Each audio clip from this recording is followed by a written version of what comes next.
그래서 사실은 이제 의사라고 하는 직업 자체가 예. 단순히 이제 뭐 저 같은 개원이라고 하는 형태의 이제 그 개인 사업을 하는 사람들도 있겠지만 예.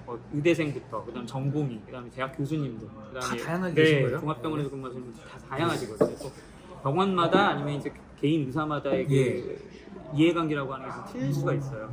그런데 중요한 건 이렇게 이제 의대 2,000명 배출되는 상황에서 여러 가지 문제들이 발생을 하게 되는데 결국에 그 인원들이 지금 정부가 생각하는 것처럼 전부 다 필수 의료라는 쪽으로 해서 빠질 거라는 기대가 없어요. 네. 예. 그런 걸 기대를 할 수가 없죠. 또 그걸 원한다고 하면 예. 애초부터 정원을 늘릴 게 아니라 예. 저희가 항상 얘기하는 일단 의료 수가 현실화부터 시작해가지고요. 예. 그리고 이제 여러 가지 지금 형사 문제와 관련한 이제 법적인 부분들, 그렇죠. 의료 소송하고 관련된 부분들, 거기에 대한 문제니까. 그게 왜냐하면 방어 진료하고 연관된 거거든요. 저희 뭐 개개인 의사들도 마찬가지로 일반 다른 국민들하고 마찬가지로 위험한 거나 이런 것들 어쨌든 저희 직업이 이제 그러다 보니까 그런 그렇죠. 거지만 그런 부분을 진짜 원하지 않는 상황에서 맞닥뜨리는 경우들이 많거든요. 네. 그런데 이제 그러한 부분들이 너무 법적인 부분으로 해서 예를 들어서 이제 분쟁이 생기게 되면 아무래도 소신 있는 진료 자체가 이제 위축이 오는 건 사실이고요. 그래서 저는 이 모든 지금 일련의 흐름 저희가 짧고 굵게 지금 다 짚어봤는데 네. 뭐 다 여기서 논의를 소화할 수는 그렇죠. 없습니다만은 네.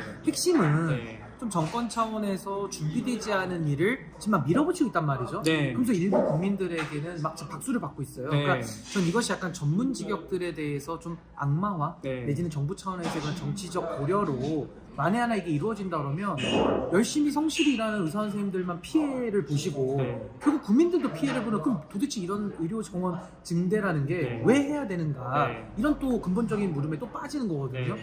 그래서 저도 매우 좀 문제의 심각성을 알고 있기 때문에 앞으로 향후 좀 대처 방안이나 이런 것들이 뭐가 있을지 좀 짧게 말씀해 주시면 좋겠습니다. 일단은 뭐 예를 들어서 총파업이나 뭐 이런 얘기가 나오고는 있어요. 근데 내부적으로 지금 설 연휴지만 저희 내부적으로 급박하게 돌아가고 있고, 일단은 이제 그 대한전공의협회라고 해서 일단은 의대생하고 이제 이 전공의분들이 일단은 우선적으로 지금 이제 뭐 회의를 통해서 이제 어떤 그 방향을 결정을 하겠다라고 얘기를 하고 있거든요. 그런데 그 와중에도 예를 들어서 뭐 여러 가지 뉴스들을 통해 가지고 이제 저희를 약간 이제 저희가 하려고 하는 어떤 이제 그런 투쟁이라든지 아니면 그런 부분들의 동력을 상실을 시키기 위한 여러 가지 그런 뭐 협박이나 이런 게 많이 나오고 있어요, 지금. 협박성의 어떤 그런 뉴스들이나 그런 것들, 물론 이제 뭐 정부 입장에서는 그런 것들은 허위사실이라고 얘기는 하시고 있지만 어쨌든 그런 일련의 사태들이 굉장히 저희 입장에서도 뭐 저를 포함한 여러 의사분들 입장에서도 사실 좀 부담이 되는 부분도 사실이거든요. 당연하죠. 그런데 어쨌든 뭐 국민분들 입장에서는 여론조사 통해서 80%가 넘고 거의 90% 가까이가 의사 증언을 하고 있지만